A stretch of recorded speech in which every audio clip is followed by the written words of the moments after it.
Louvado seja nosso Senhor Jesus Cristo. Bom dia. Estão congelados por aí? Esses dias geou aqui na casa de ficar tudo branco, parecia que estava fazendo frio. Eu sou muito contente pela oportunidade que vocês me dão de partilhar alguma coisa, a coisa de Deus, algumas coisas que eu trago no meu coração em relação à vida cristã, à vida à fé, à vida de comunidade. E quero começar dizendo que eu tenho um carinho muito grande, um apreço muito grande por vocês que são jovens, por causa de dois fatos, né? Vocês representam o nosso futuro e vocês são a nossa herança. Vocês vão estar na frente onde nós não estaremos, porque eu não vou viver mais a minha idade. Nem metade dela eu vou viver mais, né? Já estou no limite. Então, vocês vão estar quando eu não estiver, e vocês serão a minha herança. Então, nós temos que cuidar bem daqui que nós vamos deixar, porque são vocês que vão ficar depois da gente, que é mais velho. Então, eu tenho um carinho muito grande, um apreço muito grande por todos vocês. Fico agradecido de poder estar nesse acampamento, que na realidade é um retiro, né? Não é bem um acampamento, é um retiro. Nós estamos com líderes, pessoas que já estão com a caminhada, já não é primeiro anúncio, os pecados mais pesados nós já abandonamos, já não batemos mais na mãe, nem espancamos o pai, né? Essas coisas nós já abandonamos, né? Então é um retiro, na realidade é um tempo para a gente refletir, rezar. Nós vamos usar nesse retiro a metodologia ou o sistema dos exercícios espirituais, né? A partir de um texto da Sagrada Escritura, confrontar a nossa vida, deixar que o texto interpele a nossa vida, a nossa fé, como pessoa, como indivíduo, que está inserido numa realidade comunitária, que está inserido numa realidade social, né? E confrontar a nossa vida com a palavra é o que faz a gente crescer. Nós nos relacionamos com as coisas, com os outros, a partir dessa palavra que nos confronta. Esse processo de confrontação, de escuta, é um desafio para nós, principalmente no retiro, dado o número de pessoas. Normalmente, essa maneira de fazer, ela fica melhor quando o grupo é menor, né? Mas nós somos já bastante amadurecidos, eu acho que a gente vai conseguir manter esse clima de recolhimento, de reflexão, de oração, tão necessários para acolher a palavra de Deus. Porque a vida cristã, ela começa com a escuta. Tudo depende de como nós escutamos. Por isso, ouvir na Sagrada Escritura tem um complemento, né? Ouvir com ouvidos de discípulos, né? Ouvir com atenção, ouvir com coração, porque tudo começa daí, como nós acolhemos a palavra de Deus, com que coração nós acolhemos a palavra de Deus. Assim que começa a vida cristã. Foi assim que começou a história de nossa salvação. O que Deus falava para o povo no deserto era ouvir, ouvir, ouvir. Nossa Senhora ouviu a palavra de Deus e respondeu a ela. Então, o processo de ouvir. Então, eu quero treinar com vocês nesse acampamento, nesse retiro, essa capacidade de ouvir, de acolher a palavra de Deus. As reflexões serão breves, não serão esticadas, para dar mais tempo da gente absorver a palavra de Deus. Vou fazer algumas aproximações do texto que nós escolhemos, para facilitar a escuta pessoal e a oração de cada um.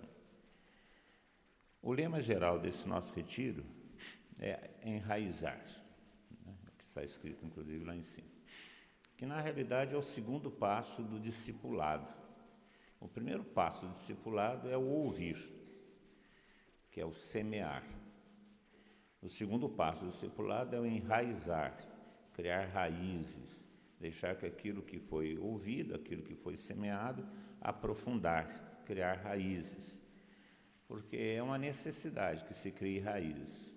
Porque se aquilo que é ouvido, aquilo que é acolhido, não criar raízes, não se sustenta. Nós não podemos viver de emoções passageiras, e isso é um erro na vida espiritual.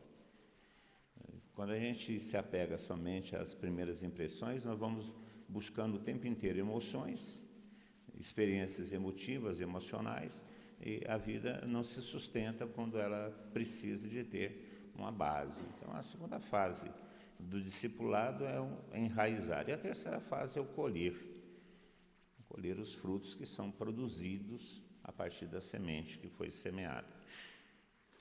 Nós vamos tratar do primeiro, embora seja um acampamento, um retiro de enraizamento, nós vamos tratar da primeira fase, da semeadura. Vamos falar sobre a semeadura, o que é semeado e, sobretudo, como acolher essa palavra, como acolher aquilo que é semeado. Nós sabemos por experiência que se aquilo que foi semeado não aprofundar em nossa vida, não criar convicções, a experiência de fé, não criar convicções, nós não sucumbiremos, nós sucumbiremos às tentações e às dificuldades do dia a dia. Mas para isso é necessário ser semeado. E com que disposição nós acolhemos essa semente é que vai determinar o tamanho das raízes que serão criadas em nós. Por isso nós vamos voltar à semeadura. O texto que nós vamos utilizar como base para esses dias é o texto da parábola do semeador, que é um texto bastante conhecido de todos nós, que trata, apesar de ser sobre a semeadura, trata do enraizamento. Porque como é que essa semente é acolhida e que tipo de raiz ela gera? Se ela é acolhida ou não e que tipo de raiz ela gera. Então, na realidade, embora tratando de semeadura, a parábola do semeador fala do enraizamento. Isso é necessário para nós, esse processo. Nós vamos tomar os textos sinóticos, eu não vou ficar somente num texto. A parábola do semeador nós encontramos nos 3 evangelhos sinóticos. No Evangelho de Mateus, no Marcos e no Lucas. No Evangelho de Mateus nós encontramos no capítulo 3, no Evangelho de Marcos no capítulo 4 e no Evangelho de Lucas no capítulo 8. Essa é uma parábola bastante antiga, faz parte do núcleo mais antigo da construção do Evangelho. A tradição e o Velho Testamento falava que o Messias falaria por parábolas. Essa parábola do semeador, como é chamada, que em Mateus está no Sermão das Parábolas, é uma parábola muito difícil, talvez um dos textos mais difíceis de ser interpretado na Bíblia. Isso porque o próprio Jesus Cristo explicou, então você não tem como sair dele. As outras parábolas que Jesus Cristo não explicou, você atualiza, mas a parábola do semeador não, ele explicou. Faz parte das parábolas chamadas parábolas agrícolas, que Jesus Cristo utiliza de figuras agrícolas para falar alguma coisa. E ele explicou, então a gente não pode inventar muito não, tem que ficar em torno daquilo que Jesus Cristo propôs como objeto de sua narrativa. Nas narrativas dos sinóticos existem algumas diferenças pequenas entre uma e outra, que a gente pode se aproveitar para compreender um pouco mais cada uma delas. Porque todas as narrativas da parábola do semeador são acompanhadas da explicação. Jesus Cristo fala a parábola, depois explica. Fala a parábola, depois explica, em todos os 3 evangelhos. Em algumas delas existem algumas diferenças, alguns acréscimos. A parábola de Lucas fala sobre o diabo que arranca a semente. Já na parábola de Mateus isso não fala. Então, tem algumas pequenas diferenças que podem nos ajudar a compreender o todo e o conteúdo que está aí. A parábola, Jesus Cristo diz que ele explica em parábolas para que as pessoas não entendam, é uma coisa esquisita, né? Percebam isso, pegando aí Mateus capítulo 13. Ele fala isso, né? Logo depois que ele fala a parábola, os discípulos, no versículo 19, os discípulos aproximaram-se e disseram a Jesus: por que lhes fala em parábolas? Ele respondeu: porque a vós foi dado conhecer os mistérios do reino de Deus, mas a eles não. Por isso que eu lhes falo em parábolas, porque olhando não enxerguem e ouvindo não escutem e não entendam. É gozado, né? Jesus Cristo fala as coisas para que eles não entendam. Então, para que falar, né? Na realidade, ele fala para que as pessoas acolham a palavra e deixem a palavra questionar na sua vida. Então, a parábola, o seu jeito, o seu estilo, ela contém uma sabedoria escondida de Deus, que somente aqueles que acolhem a palavra com boa vontade são capazes de perceber o seu sentido. Aqueles que julgam a palavra por sua exterioridade e não acolhem aquela palavra são incapazes de compreender o que ele quer dizer. Tanto é que as parábolas têm algumas coisas que são inusitadas, que não deixam a gente entender o porquê mesmo, né? Por exemplo, a própria parábola do semeador. O semeador saiu a semear. Parte do semente caiu na beira do caminho, parte caiu no terreno pedregoso, parte caiu entre os espinhos. Esse semeador é um incompetente. Esse semeador é um incompetente. Onde já se viu um sujeito de semear na beirada do caminho, semear no meio das pedras, semear no meio dos espinhos? Ele é um incompetente. Então, se você começa a analisar a parábola desse jeito, você já perdeu a palavra. Agora, se você compreender o que o Senhor está dizendo, da generosidade desse semeador, se você não tiver bom coração, se não tiver disposição para receber a palavra se torna oculta, permanece oculta. Eu quero, nesse primeiro momento, traçar alguns ensinos ou algumas reflexões sobre esse estilo parábola, o que é na realidade, como é que se deve abordá-la, para que a gente possa, no correr do nosso retiro, utilizar bem essa parábola. Primeira coisa é que as parábolas são o centro do ensino de Jesus Cristo. Tanto é que o Velho Testamento fala e revela que ele viria para nos falar em parábolas. Então, é o centro do ensino de Jesus Cristo. Aquilo que é essencial, Jesus Cristo sempre falou através de parábolas. Essas parábolas se referem sempre a 3 coisas. Jesus Cristo aborda 3 coisas em cada parábola. Ele aborda comportamentos, porque a parábola não é tanto a ação, mas é o comportamento em relação àquela ação. O que aquele comportamento determina. Então, é mais a comportamentos. Por exemplo, a parábola do samaritano. Não está em questão tanto o fato do assalto, o fato do sujeito estar quase morto. O que está em julgamento é o comportamento do samaritano, o comportamento do sacerdote e o comportamento do levita. É isso que o Senhor quer falar. O comportamento que eles têm diante de um fato, como eles reagem diante de um fato que está ali apresentado. Então, as parábolas elas sempre se referem ao comportamento. E esse comportamento que deve gerar esse comportamento que deve gerar uma ação. O que fazer diante daquela situação? Então, sempre será comportamento. Um outro ponto da parábola. A parábola sempre interpela o ouvinte e gera um diálogo. Então, toda a parábola, como todo evangelho, é dialógico. Estabelece um diálogo. Aquele que ouve e aquele que escuta, aquele que fala. Jesus Cristo é aquele que fala e aqueles que ouvem, reagem, dialogam com aquele que fala. Existe um diálogo interior, que é a reação.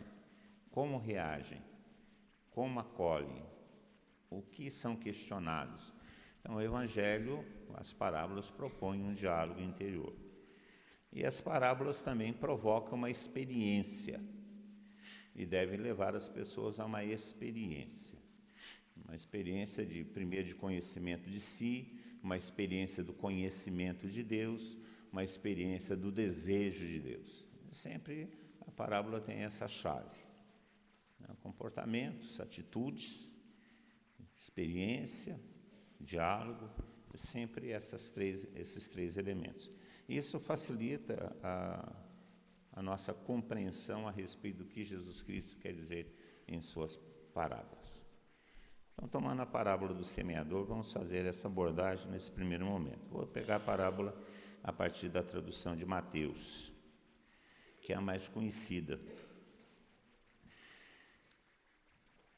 Então, ele falou muitas coisas em parábolas, dizendo, versículo 3, o semeador saiu a semear. Enquanto semeava, algumas sementes caíram à beira do caminho, e os pássaros vieram e as comeram.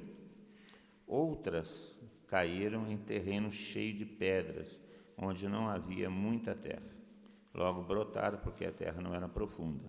Mas quando o sol saiu, ficaram queimadas, e como não tinham raiz, secaram. Outras caíram no meio dos espinhos, que cresceram, sufocando as sementes. Outras caíram em terra boa e produziram frutos, uma 100, outra 60, outra 30. Quem tem ouvidos, ouça. Aqui existe um apelo. Quem tem ouvidos, ouça. Fala aí para o seu irmão, quem tem ouvidos, ouça.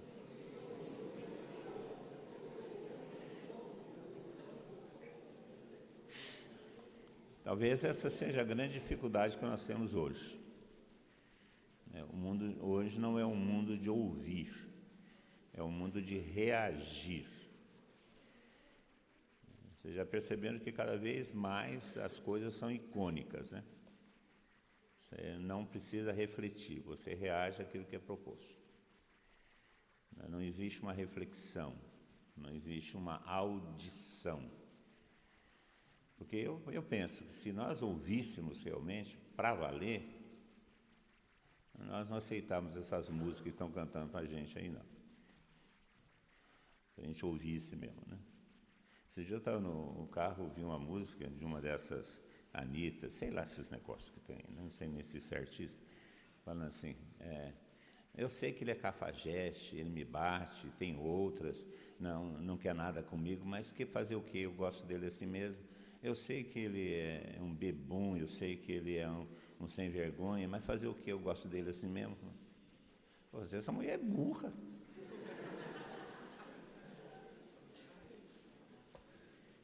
Burra.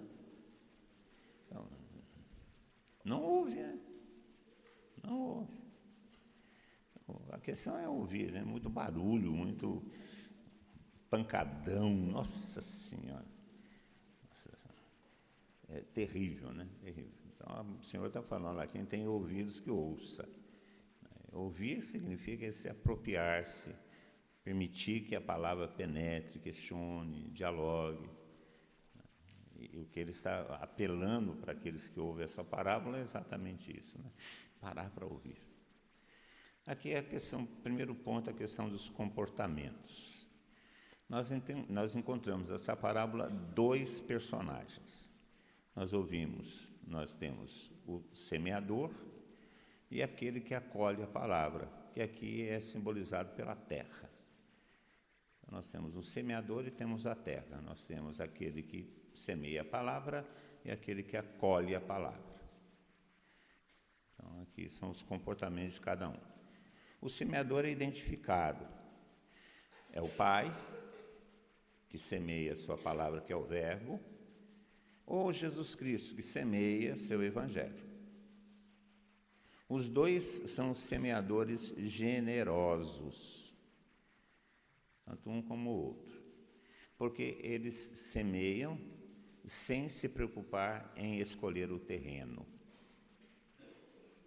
Sem se preocupar em escolher o terreno. Eu estava lendo sobre as parábolas, esses teólogos, essas coisas. Eles falam, não, é que o procedimento agrícola dos judeus é um pouco diferente do procedimento agrícola atual. Atualmente você ara o campo, tira as pedras, arruma as coisas e depois você vem semeando para que a semente não se perca e tenha a maior produtividade possível. Mas diz que lá na antiguidade, nos tempos de Jesus Cristo, quando ainda não existia o arado, O arado é uma criação um pouco, o arado que nós conhecemos hoje, o arado de roda, o gradil, etc. E tal. O arado era simplesmente o arado de sulco. O arado de ferro desce mais ou menos um pouco antes, que provocou um aumento da produção agrícola, mas o arado cavava pouco a terra, não tinha a profundidade que tem hoje, mas era tracionado por animais, quando existiam animais, senão puxado pelos próprios homens, que puxavam o arado. Então, ele não tinha grande capacidade de fazer limpeza do terreno. Então, eles faziam o quê? Eles jogavam a semente e depois passavam o arado. Aí o arado ia revolvendo a terra e misturando a semente na terra. Seria essa o procedimento agrícola daquele tempo, que se colhia pouco exatamente por causa disso. Porque o arado não conseguia revolver tão profundamente a terra, então a terra pedregosa continua cheia de pedras, os espinhos não eram eliminados, e aonde eles passavam para poder fazer esse trabalho, eles pisavam a terra fofa e a terra se tornava caminho e ficava dura. Então é por causa disso que tem esses... Isso são as explicações racionais, que pode até ser. Mas o que o senhor está dizendo aqui é que existe diversidade de terrenos. E que, independentemente dos terrenos, o Senhor semeia. Ou seja, aquilo que o semeador oferece, oferece para todos, indistintamente. A salvação é para todos. A palavra é para todos. A palavra é universal, é católica, é universal, é para todos. Não existe diferença na semente e nem na oferta da semente. Deus oferece a salvação em Jesus Cristo, que é seu verbo, a sua palavra, para todos os homens. Aqueles que acolhem de boa vontade usufruirão dela. Aqueles que não acolhem não usufruirão dela, mas a palavra é oferecida.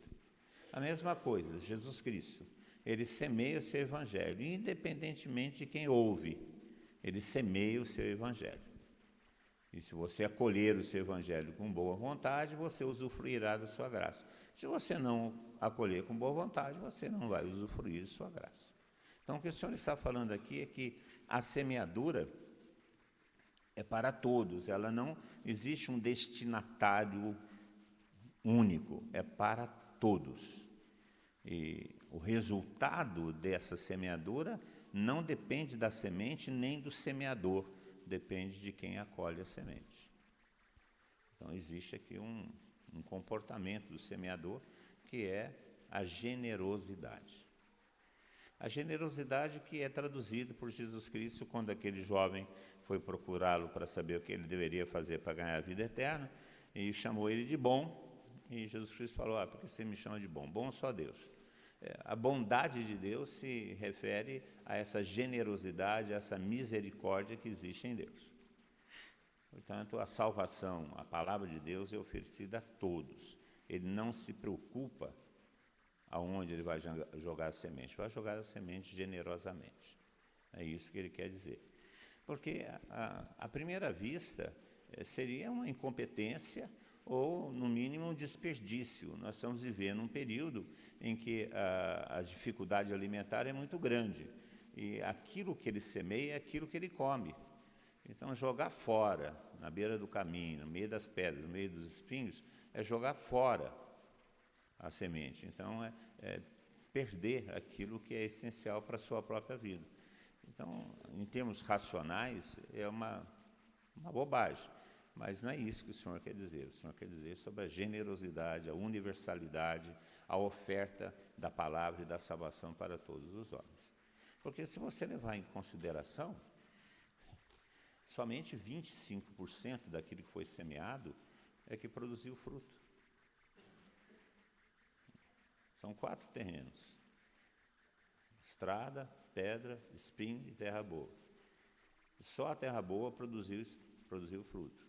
As outras 3, alguns um pouco, depois acabou, o outro sufocou, o outro nem começou a produzir. Então, somente 25% do que foi semeado produziu fruto. Em termos de lucratividade e produtividade, é bem baixo. Bem baixo. Então, não é isso que o Senhor quer dizer. O Senhor quer dizer que é para todos. Deus é bom, oferece a salvação sem distinção às pessoas. faz o sol nascer sobre os bons e sobre os maus. O seu comportamento como semeador é uma exortação para os semeadores que virão depois, para nós, que somos seus discípulos. Qual que é o comportamento de nós, os semeadores? O comportamento do semeador. Semear a palavra e não escolher o lugar. Como é que a gente faz? A gente escolhe o lugar ou semeia a palavra?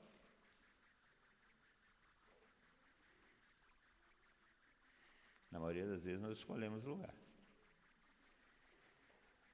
É fácil semear a palavra na sala de aula? Não. É fácil semear a palavra no meio dos negócios? Não.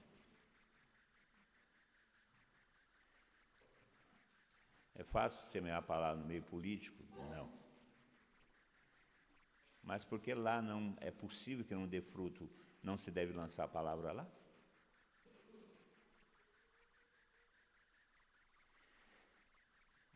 Não é o terreno que determina. O que determina a semeadora é o semeador. E o semeador deve semear a palavra em todo lugar. Boas terras, boa terra ou não.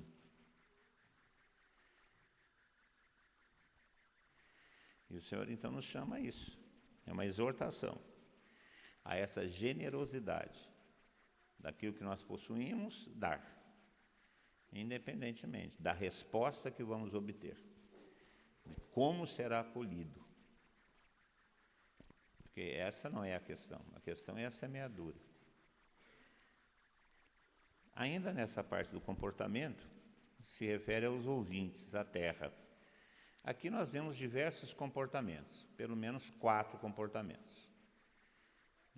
3 comportamentos adversos à palavra, o caminho, a pedra e o espinho, e um terreno, uma atitude favorável à palavra, a terra boa. Então, aparecem os comportamentos. Esses comportamentos, eu não vou tratá-los aqui, porque nós vamos trabalhar com ele durante o retiro. O retiro, na realidade, vai ser uma reflexão sobre esses tipos de terrenos e nos colocar nessa posição, como nós somos ou como os acolhemos. Mas adianto que o comportamento em relação à palavra, à semente, é que vai determinar o fruto, ou não. Portanto, é o comportamento de quem acolhe que determina a eficácia da palavra em relação a nós, em relação àquele que acolhe. Não há diferença na palavra, que é a mesma para todos. Agora, a frutificação da palavra depende de quem a recebe. Por isso que a palavra se torna juízo. Se torna juízo. Porque nós não vamos poder chegar um dia diante do juízo final, e todos nós passaremos por ele, e falar para o Senhor assim, mas eu não sabia, mas eu não, a palavra foi dada. Portanto, no momento em que ela é dada, ela também estabelece o juízo sobre quem a recebe. Essa desculpa nós não temos, a palavra nos foi dada, Jesus Cristo veio, o Pai nos deu o verbo e Ele pregou o seu evangelho, nós não temos mais falar que não sabemos, né? Então determina o nosso juízo. Então, o comportamento diante da palavra é que faz a diferença, porque a palavra é a mesma. O segundo ponto da parábola, que é o diálogo, a palavra de Deus exige uma resposta. Hoje nós estávamos rezando, ela não volta ao Pai sem cumprir a sua missão. Foi a palavra que nós rezamos hoje de manhã. A palavra é dada, liberada e não volta ao Pai sem cumprir a sua missão. E qual que é a missão da palavra? Ele fala assim, ela vem e nos salva. Bom, a palavra nos foi dada para a salvação. Mas todos os homens, desculpem, mas essa é uma verdade. Mas todos os homens se salvarão? Não. Infelizmente. Então a palavra de Deus foi infrutífera, porque ela foi dada e não volta sem cumprir sua missão. Porque esse é um erro, né? Todo mundo vai ser salvo, no fim todo mundo vai para o céu, e já não tem que fazer nada, vão viver a vida, não é? Vão aproveitar, vão ferver, vão... Né? porque no fim das contas tudo se resolve, porque Deus nos ama, Deus é misericordioso, não vai nos condenar, porque Deus é bom, então você pode fazer o que quer, que no fim... É assim não é. Então, se a palavra vem, e nem todos para os quais ela vem não se salvam, então ela não cumpriu sua missão. Então, qual que é a missão da palavra que ela não volta sem cumprir? Nos questionar. Exige de nós uma resposta. A palavra não deixa de nos questionar. Essa é a sua missão. Porque o Evangelho, ele é dialógico. A palavra é lançada, é proposta. E a terra, que são os homens, respondem a essa palavra. Estabelece com essa palavra uma relação de acolhimento ou não, ou de acolhimento parcial, ou de acolhimento interesseiro. Estabelece com a palavra um diálogo. E é esse diálogo que vai determinar o seu resultado. Portanto, a missão da palavra é nos confrontar. E esse confronto se faz através de um diálogo. Porque o Evangelho é uma proposição e não uma imposição. O Papa Francisco que diz isso no Evangelho Gaudium. O Evangelho é uma proposição, não é uma imposição. Nós, da igreja, já imaginamos isso um tempo atrás, que o Evangelho é uma imposição. E isso gerou, inclusive, cruzadas e etc. e tal, de impor o Evangelho pela força das armas, pela força das estruturas. E o resultado foi mínimo, porque o Evangelho não é uma imposição, ele é uma proposição. A semente é uma proposição. Agora, quem vai determinar o seu resultado, frutífero ou não, é aquele que acolhe. Veja, Deus tem um projeto para a humanidade, a salvação da humanidade do pecado. E para que isso acontecesse, era necessário que o Verbo se encarnasse. Esse é o projeto de Deus. E para isso ele precisava da cooperação humana. Então ele vai até uma pessoa, uma criatura, Nossa Senhora, e fala para ela: eu tenho um projeto para você, para a humanidade. E esse projeto passa por você.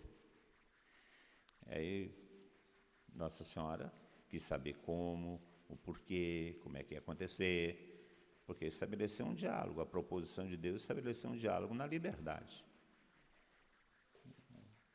Deus não mandou o anjo, a Nossa Senhora, falou assim: você vai ser mãe do meu filho, e ponto final, sem conversa. Você quer? Como é que vai ser? Vai ser assim, você topa? Existe uma proposição.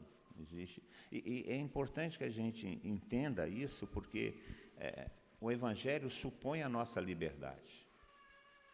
E aqui está uma coisa que muitas vezes as pessoas entendem errado, porque acham que liberdade é fazer o que quer, acham que liberdade não é ter responsabilidade, ou acham que Deus determina todas as coisas, inclusive o mal.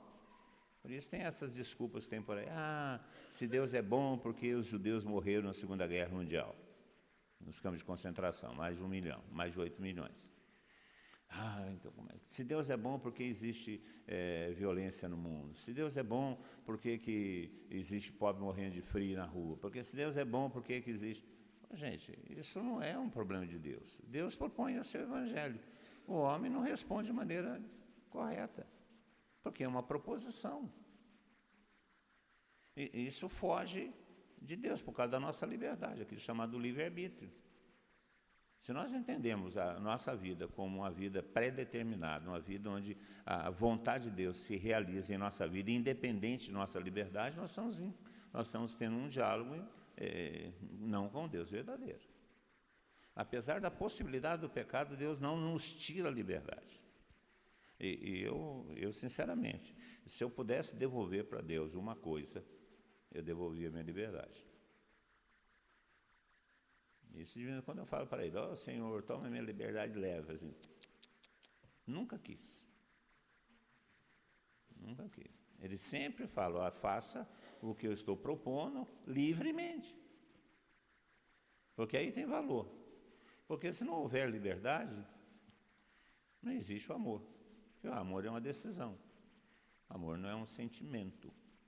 O amor é uma decisão. Nós somos livres para responder a Deus que nos interpela em sua palavra. E aqui está a raiz do nosso amor em relação a Deus.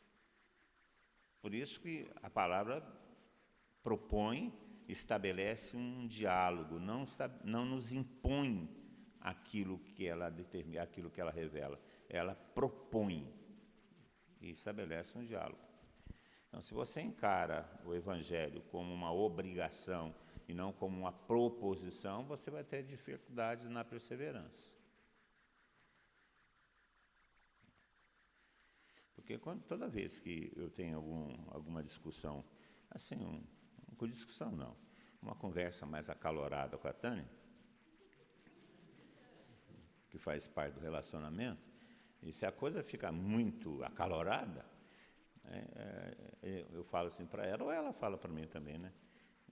Você está aqui por obrigação ou porque você escolheu? Mas porque eu escolhi. Então, fecha o pacote e leva para casa.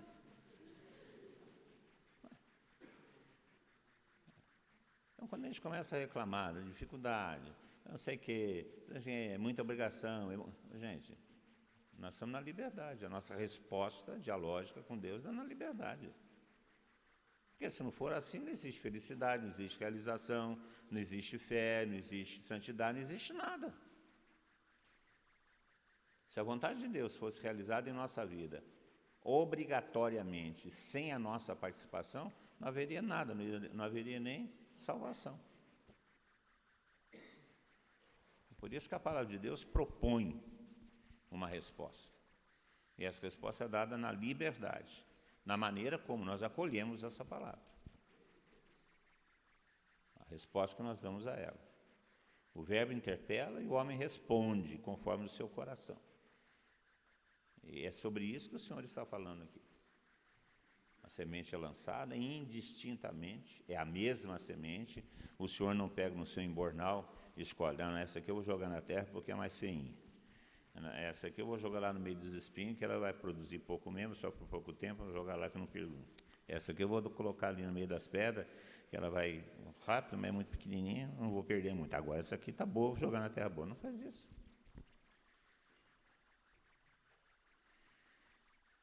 Ele lança todos e espera que se responda a esse apelo. E o terceiro aspecto da parábola é a experiência. A semente, ela tem força em si. A semente morre e brota. E nós não fazemos nada para isso. Ela tem em si a vida. E uma vez acolhida essa semente, ela vai produzir vida. Por um breve momento, ou vai ser sufocada, ou mesmo não vai produzir nada, se ela não for acolhida, bem acolhida. Ou vai produzir muito. Mas ela dá frutos por si, ela frutifica por si. Então, acolher a palavra de Deus é ter em nós uma experiência da vida de Deus, que está na semente. A palavra de Deus é vida. E ela, quando é acolhida, ela gera vida. E essa vida é uma experiência de Deus. Eu estava lendo um pouco a vida de alguns santos, e todos eles falam isso. São Francisco de Assis, Santo Inácio, São Domingos, todos eles falam isso. Que quando ouviram a Deus e quando acolheram a sua proposta, eles sentiram vida nova. Porque a palavra, uma vez acolhida, gera em nós uma nova vida. E essa nova vida é uma experiência de Deus. Porque Deus é vida. Portanto, quando Deus nos chama para um diálogo, quando Deus nos dá a sua palavra, Ele quer que a gente experimente essa vida nova que é gerada por essa semente. Portanto, a parábola também fala de uma experiência de Deus. Uma experiência que é possível quando acolhemos a palavra. E veja que a palavra, ela, uma vez acolhida, ela vai produzir por si, porque o semeador semeia a palavra e vai dormir, né? E deixa que a palavra produza seu efeito. Uma vez que você acolhe a palavra, ela vai produzir seu efeito em sua vida. Ao propor essa palavra para nós, nessa parábola, Jesus nos faz um convite. Um convite. Abrir o coração para acolher essa palavra, para experimentar a força dessa palavra que gera a vida em nós. E aí, além disso, nessa parábola o Senhor adverte os ouvintes referente ao como acolher essa palavra. Ao advertir os ouvintes quanto às disposições necessárias para produzir a partir da palavra, ele não acusa ninguém. Ele simplesmente apresenta, existem corações duros, existem corações rasos, existem corações fúteis. E qual é o seu coração? Existem essas maneiras de acolher a palavra. E fala dos resultados. Para aqueles que acolhem a palavra com boa disposição, existe a possibilidade de produzir 1%, o que é a plenitude. E 100 na Sagrada Escritura significa plenitude absoluta, juntamente com 7 e 100. Existe uma promessa de uma vida absoluta, uma vida plena, uma alegria de uma vida plena, que é uma experiência de vida nova que brota. Então, a parábola passa por esses 3 aspectos: a experiência, o diálogo e o comportamento. Nós vamos ter agora um tempo de oração pessoal, nós estamos seguindo isso? Nós vamos ter agora um tempo de oração pessoal, e eu queria que nesse primeiro momento nós lêssemos a parábola. E como é que seria isso, né? Primeiro, ler com calma. Ler com calma. Né? Porque, sendo uma parábola já muito conhecida e muitas vezes lida, nós temos a tentação de passar por cima dela. Leia a parábola e a sua explicação em qualquer um dos 3 textos. De Marcos, de Lucas, ou de João, ou de Mateus, qualquer um desses, né? Nós temos que vencer essa tentação. Ler com calma, pausadamente, permitir que a palavra entre em nosso coração e nos questione. Nós vamos descobrir coisas que a gente não vê normalmente. Porque quando nós vamos ler a Sagrada Escritura, nós temos que nos aproximar dela com devoção. Afinal de contas, isso é a palavra de Deus. A palavra de Deus é o próprio verbo. É a palavra de Deus para nós. Foi consignada aqui por misericórdia de Deus. Então, nós temos que nos aproximar dela com devoção. Não é um livro qualquer. Embora a gente rabisque, anote, tal coisa, e deve ser assim mesmo, não é um livro qualquer. Né? Então, se aproxime dela com calma, saboreie a leitura. Não deixe a tentação de passar por cima de qualquer jeito. Né? É uma leitura com o coração e não com a inteligência, no sentido de fazer uma exegese do texto. O que essa palavra diz? Aqui está dizendo algumas, depois outra, quer dizer uma só, várias, como é que é? Não é esse o objetivo. Procure fazer como Santo Inácio ensinava. Veja o ambiente, como é que é. Imagine você estar no campo, imagine o semeador, crie esse ambiente, faça uma produção de filme, imagine, e depois leia, para você penetrar no espírito, no sentido da palavra. Né? E aí você reza sobre ela. Deixe que ela te interpele, deixe que ela fale com você. Isso, para a gente começar o retiro, é muito importante. Depois desse final de tempo, vai bater o sinal, vai se reunir aqui para dividir o cenáculo. Cafezinho. Aí teremos o cafezinho, depois o cafezinho segue em diante. Mas vamos procurar espalhar por aqui, que não está chovendo, graças a Deus. E está bom de sol. Ficar sozinhos, isolados, cada um é oração pessoal se faz sozinho, com Deus. Né? É interessante isso também. Então, e depois a gente dá seguimento ao retiro, tá bom? Então vamos sair para a oração pessoal.